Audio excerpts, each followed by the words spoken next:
Ya, selamat datang anak-anakku dari SMK Wahidin ya, kelas 10 yang sudah berkunjung ke Keraton Kacirebonan. Saya Prasetyo, kebetulan hari ini dapat tugas memandu. Kesultanan Kacirebonan ini berdiri tahun 1808. Pendirinya bernama Pangeran Charbon Amirul Mukminin. Pangeran Charbon ini terlahir dengan nama Pangeran Suryanegara. Jadi nama lahirnya Pangeran Suryanegara. Kemudian setelah dewasa, beliau mendapat gelar Pangeran Raja Kanoman karena beliau adalah putra mahkota Sultan Kanoman keempat yang bernama Pangeran Muhammad Khairuddin. Jadi bisa dikatakan Kesultanan Kacirebonan ini pecahan dari Kesultanan Kanoman. Kemudian kenapa bisa terpecah dari Kanoman menjadi Kacirebonan? Di tahun 1795 Masehi, ketika itu Cirebon sudah mulai tumbuh sebagai kota besar, kota pelabuhan, kota perdagangan, perniagaan, sehingga menjadi magnet beberapa bangsa-bangsa asing, saudagar-saudagar asing, India, Cina, Arab, termasuk juga Belanda. Jadi Belanda mulai memasuki Cirebon di tahun 1795 Masehi. Kemudian atas izin penguasa setempat, Belanda memulai perdagangan, perniagaan. Lama-lama membesar. Bahkan Belanda ini mendominasi dan memonopoli perdagangan yang ada di Cirebon. Ini yang kemudian terjadi benturan antara Belanda dan Cirebon. Benturan ini kemudian berujung dengan perang terbuka antara Belanda dan Cirebon. Ya, leadernya ketika itu adalah Pangeran Raja Kanoman, putra mahkota Sultan Kanoman keempat yang angkat senjata melawan Belanda. Dan perang Cirebon ini sebenarnya besar, panjang, sayang luput dari perhatian sejarah nasional. Ya, diilustrasikan perang Cirebon yang dikomandoi oleh Pangeran Raja Kanoman ini begitu sangat dahsyat, bahkan Belanda kewalahan dan frustasi untuk melawan perlawanan rakyat Cirebon.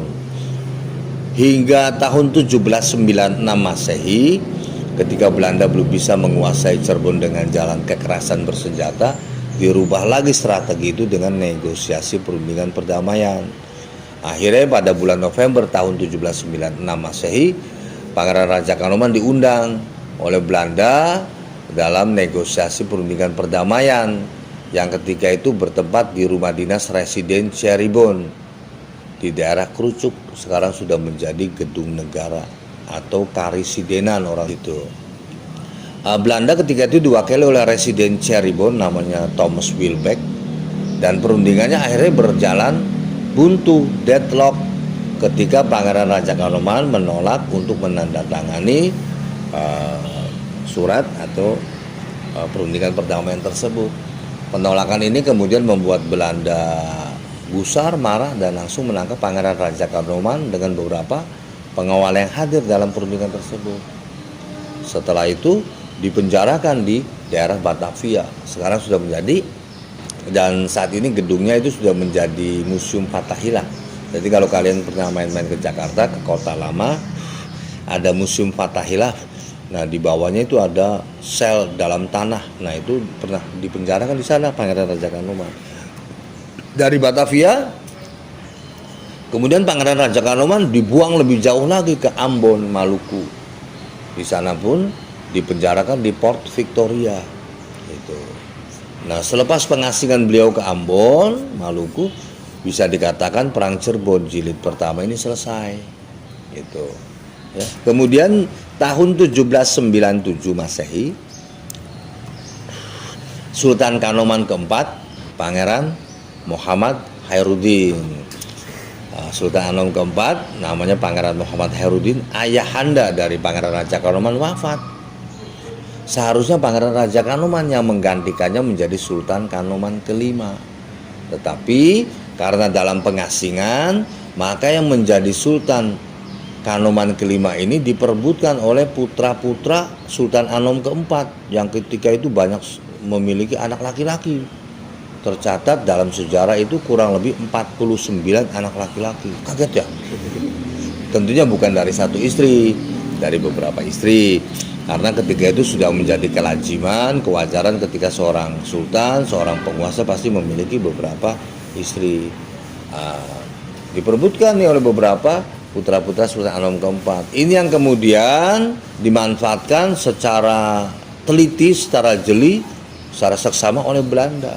Akhirnya Belanda masuk ke wilayah Kesultanan Kanoman, Keraton Kanoman, dan mencari beberapa putra-putra Sultan Anom keempat yang sekiranya bisa bekerja sama, yang kooperatif terhadap Belanda. Maka yang dibidik oleh Belanda adalah Pangeran Imamuddin Abdus Soleh. Jadi Pangeran Imamuddin Abdus Soleh ini yang digadang-gadang oleh Belanda untuk menjadi Sultan Kanoman kelima, dan berhasil. Maka benar saja ketika Pangeran Imamuddin Abdus Soleh menjadi Sultan Kanoman kelima, kebijakan politiknya lebih memihak kepada Belanda, pro terhadap Belanda. Ya. Ini yang membuat kerabat Kesultanan Kanoman ketika itu terpecah menjadi dua faksi yang berseberangan, dua kelompok yang berbeda. Yang mendukung umumnya masih berada di wilayah keraton, yang menolak kebanyakan lari ke pinggiran Cirebon. Gitu. Contohnya Pangeran Ahmad Mukoyim dengan beberapa pengikutnya, beliau lari ke arah selatan, di sana mendirikan pengguron atau pesantren yang sekarang lebih populer dengan nama Pesantren Buntet Keraton Sindang Laut. Bahkan Pangeran Ahmad Mukoyim kemudian melepas gelar ningratnya, gelar feodalnya lebih suka disebut Mbah Mukoyim. Gitu. Ada juga Pangeran Muhammad Said yang mendirikan pesantren Gedongan di daerah Gebang, dan juga Pangeran Maulana Soleh yang mendirikan perdukuhan pesantren di daerah Benda Kerep, Argasunya. Kemudian tahun 1799 pecah lagi Perang Cirebon jilid kedua, disebutnya Perang Santri, karena kalangan kiai dan santri yang dari pinggiran Cirebon ini yang memelopori perlawanan kembali rakyat Cirebon terhadap Belanda. Kemudian ketika itu muncul lagi tokoh sentral perlawanan rakyat Cirebon terhadap Belanda di jilid kedua ini yang bergabung dengan kalangan santri dan kiai, nama itu Sultan Kasepuhan V, namanya Pangeran Saifuddin Matang Aji. Dibuatlah Belanda ketika Perang Cirebon jilid kedua ini atau Perang Santri ini semakin kewalahan, semakin frustasi untuk tetap berada di Cirebon. Bahkan Belanda ketika itu sudah menggelontorkan beberapa anggaran biaya yang begitu besar untuk menghadapi perlawanan rakyat Cirebon. Perangnya besar, memakan banyak biaya, memakan banyak korban, menguras energi, materi dan sebagainya. Nah, ini yang kemudian dijadikan sebagai rentetan bahwa kenapa selama ini rakyat Cirebon selalu angkat senjata melawan Belanda? Oh, ternyata karena rasa respek, empati, simpati terhadap pengasingan Pangeran Raja Kanoman ke Ambon. Maka ketika itu Belanda berubah kebijakan lagi. Bagaimana caranya Cirebon supaya aman, kondusif, sekaligus merebut simpati rakyat Cirebon. Salah satunya adalah membebaskan dan memulangkan Pangeran Raja Kanoman. Itu. Akhirnya Pangeran Raja Kanoman dibebaskan dan dipulangkan kembali ke tanah Cirebon. Sesampai di Cirebon berkisar bulan Agustus tahun 1806 Masehi. Ternyata setelah sampai ke Cirebon, Pangeran Raja Kanoman sempat sowan ke Keraton Kanoman. Lah di sana sudah terjadi suksesi, sudah terjadi pergantian sultan. Ayahnya wafat di tahun 1797.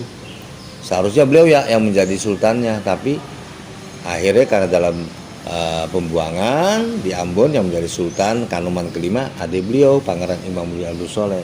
Nah, baru 2 tahun berikutnya karena ada desakan dari kalangan ulama, kiai, maka Pangeran Raja Kanoman pada Maret 1808 mendirikan kesultanan baru yang sangat kecil namanya Kacirebonan. Beliau menjadi Sultan Kacirebonan pertama dari tahun 1808 sampai wafatnya 1814 Masehi, dan kemudian berganti gelar menjadi Pangeran Charbon Amirul Mukminin. Ya, ini secara ringkasnya Dan sampai sekarang sudah ada 9 generasi sultan yang memerintah Kacirbonan.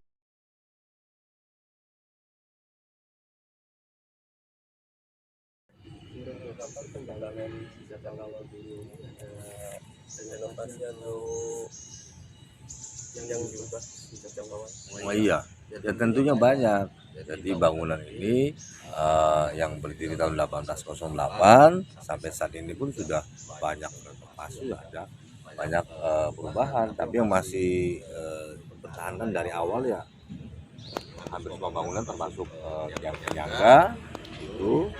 Kemudian kalau lantai ini baru tahun kurang lebih 1920-an. Ini awalnya ini seperti apa ya, terakota atau apa? Kalau adik-adik pernah lihat film kungfu atau pernah masuk ke halaman wihara, biasanya lantainya tuh merah teman. Nah itu awalnya seperti itu, terakota. Kemudian ya sudah banyak perubahan, pencetan dan lain sebagainya. Jadi ada beberapa tahap yang ruangan yang ditambahin seperti di samping berapa itu ada. Jadi sudah ada banyak perubahan.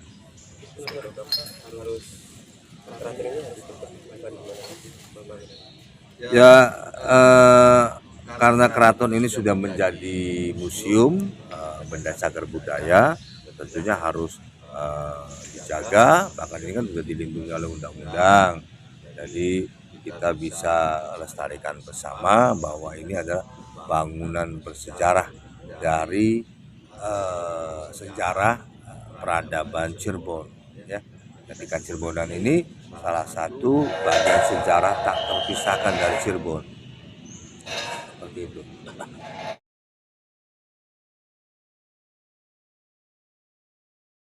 Sebelumnya Bapak dengan siapa? Dengan Rio Febrianto. Rio Febrianto. Iya. Menurut Bapak pendapat tentang Keraton Kacirbonan itu bagaimana? Ya, saya kan memang ada darah dari Keraton Kacirbonan juga. Iya. Di sini ya dari dulu mah memang kayak gitu ya.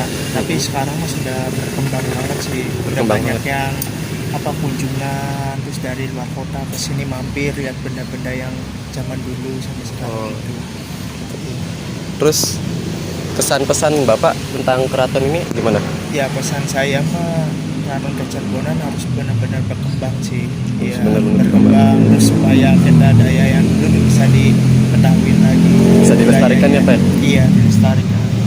Terus apakah Bapak tertarik datang ke sini lagi? Ya tertarik sih. Tiap Tertarik. hari saya di sini. Oh, tiap hari? Tiap hari di sini. Ya.